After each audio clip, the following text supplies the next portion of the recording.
আমরা জানি গাজাও পড়ছে, হলিউডও পড়ছে। পার্থক্য অবশ্য একটা বেশ পরিষ্কার, সেটা হলো গাজার মানুষজন মুসলমান, তিনি একজন মুসলমান হিসাবে তারা আখিরাতে বিশ্বাসী।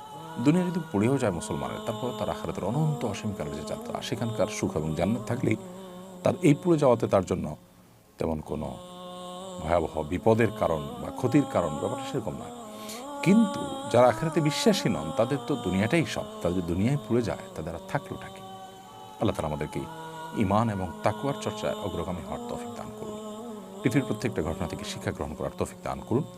আমরা চাই হলিউডে কেন, পৃথিবীর যে কোনো প্রান্তে থাকা মানুষজন তারা আল্লাহর বাধ্যগত হন, তারা সঠিক এবং সুন্দর পথে আসুন, তারাও আল্লাহর বাধ্যগত হয়ে আল্লাহর নিরাপত্তার চাদরে চলে আসুন, ভালো থাকুন, সেটি আমরা কামনা করি। আল্লাহ তাআলা আমাদেরকে শিক্ষা গ্রহণ করবার তৌফিক দান করুন। সাবস্ক্রাইব, লাইক, কমেন্ট, শেয়ার করে আমাদের পাশেই থাকুন।